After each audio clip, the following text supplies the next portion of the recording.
हम उसकी लस्सी बनाते हैं, हम उसकी कढ़ी बनाते हैं, हम उसकी छाछ पीते हैं। आज तक कमबख्त इतनी मतलब आधी सेंचुरी हो गई फिल्मों में, किसी ने दही के बारे में सोचा ही नहीं। तो इसका जो श्रेय है वो फौजिया जी को जाता है कि इन्होंने दही को इतना महत्व दिया। और आपने ट्रेलर देखा,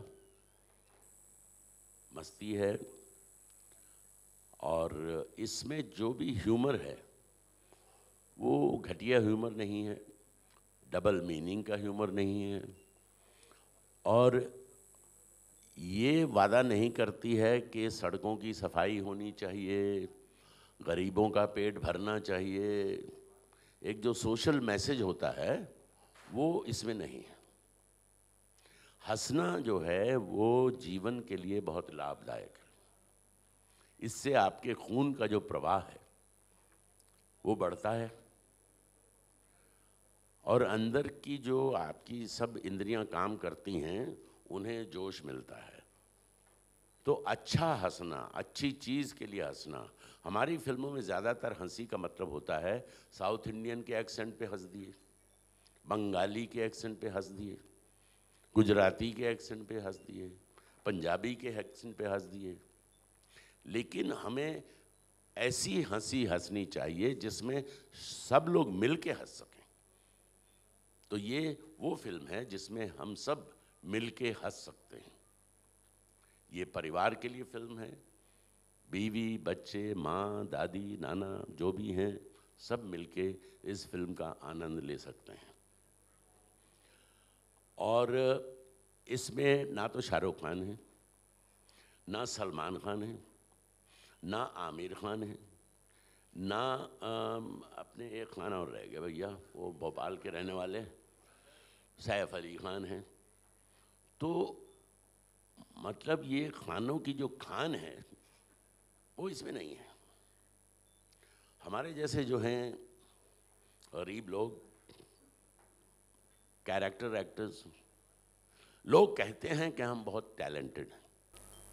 तो लेट उम्र में स्कूल में गया हो, अंग्रेजी पढ़ना लगा, इम्तिहान का टाइम था, तो एक कॉम्पोजिशन था, एक निबंध था, एक मजमून था दोस्त पे। तो मेरे पास आया, मुझसे कहने लगा रज़ाक मेरे को इंग्लिश पे दोस्त पे एक कॉम्पोजिशन लिखना, मेरे को पढ़वा दे, रट्टा मरवा दे तो मैं कर लूँगा। मैंने उसको सिखा दिया दोस्त के बारे में कि अंग्रेजी में किस्सा सुनवाना, जाके पढ़ लिख दे तो पास हो जाएगा। अब जिस दिन एग्ज़ाम था उसकी बदकिस्मती फ्रेंड के बजाय फादर्स डे था, तो वो मजमून लिखना पड़ा उसको फादर पे। लेकिन हमारा दोस्त पप्पू डरा नहीं, मेरा दोस्त था, डरेगा कैसे। तो उसने सिर्फ मजमून का खाका बदल दिया, बजाय दोस्त के बाप का लिखने लगा, लेकिन जो उसको याद था। और जब वो एग्जामिनर ने उसका पेपर पढ़ा तो वो आज तक कोमा में है। तो वो क्या लिखा था मैं आपको बताता हूं। लिखा, to whom soever it may concern, I am Pappu. I am a very fatherly person. I love all my fathers. And mind you, all my fathers are not male, half of them are female. My mother knows all my fathers. They can come home when I'm not there. My mother feeds them well, entertains them well. My mother knows all of them by their names. My uncle is also my father. And my best friend, my best father is my neighbor. And I love all my fathers because father जरूरी होता है ना। तो मेरे लिए अब वही पप्पू वाला हिसाब है कि मैं क्या बोलूँ, ओमपुरी साहब ने इतना बता दिया, इतने सवालों के जवाब दे दिए। और फौजिया अर्शी साहिबा ने जो फिल्म बनाई बहुत अच्छी बनाई। मैंने जितना ट्रेलर आप लोगों ने देखा उतना मैंने भी देखा है। मैं कादर खान आपकी खिदमत में हाजिर हूँ और कुछ पूछना है तो हल्का सा पूछिएगा और मुझे दिमाग को दही मत बनाइएगा।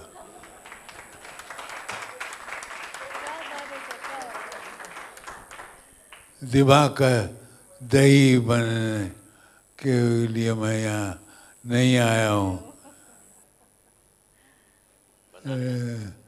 नहीं बनाने, पूछिए। अपने घर में? नहीं, मैं अपने घर में नहीं था, मैं पूना में था और खंडाला में था, और मैंने वहाँ एक इंस्टीट्यूट खोला था। मैं दुबई भी गया और लोगों को अरबी सिखा रहा था। ये मेरे ओमपुरी साहब ये कह रहे थे कि ये उर्दू पढ़ना चाहते हैं। मैंने कहा ये मेरे दोस्त, काश तुम मेरे दोस्त होते, ये मेरे पास होते तो मैं तुम्हें अरबी सिखाता। अरबी बड़ी टेढ़ी खीर है और मैं इसको सीधी खीर बनाकर और आपको दिमाग का दही नहीं बनाता। ऐसा है, ये बड़ी, मैं पहले भी कह चुका हूँ, बड़ी साफ सुथरी फिल्म है। इसमें हम में से किसी ने भी कपड़े नहीं उतारे, मैं आपको यकीन से कह सकता हूँ, चाहे औरत हो या मर्द हो। उतार सकते थे, आप भी उतार सकते, मैं माशाल्लाह अच्छे डॉले हैं, समझे। मैं तो नहीं उतार सकता था क्योंकि तोंद है। और लड़कियां खूबसूरत थीं, अच्छी थीं, अच्छे बदन की थीं, किसी ने भी कपड़े नहीं उतारे क्योंकि हम एक्सपोज ही नहीं करना चाहते थे अपने को, एक्सपोजर जिसको कहते हैं आप। तो इसलिए बड़ी साफ़ सुथरी फिल्म है। और ये बात आपकी सही है कि बहुत सारी फिल्में ऐसी होती हैं जो लोगों को लुभाने के लिए आइटम नंबर डाल देती हैं और ऐसे जलवे दिखाती हैं कि दिल मचल जाता है और उस गाने को देखने के लिए आप दोबारा जाते हो, समझे। सिर्फ उस गाने के लिए। और उनकी जो मूवमेंट्स होती हैं, गाने पहले भी होते थे पुरानी फिल्मों में, 50 और 60 के दशक में हेलन जी डांस भी करती थी। वो डांस इरोटिक होता था, वल्गर नहीं होता था, चीप नहीं होता था। आजकल जो है, जो मूवमेंट होती है, माफ़ करना महिलाएं बैठी हैं इसलिए मैं उसको बहुत विस्तार से नहीं कह सकता हूँ कि मूवमेंट्स जो दी जाती हैं वो बहुत चीप और वल्गर होती हैं।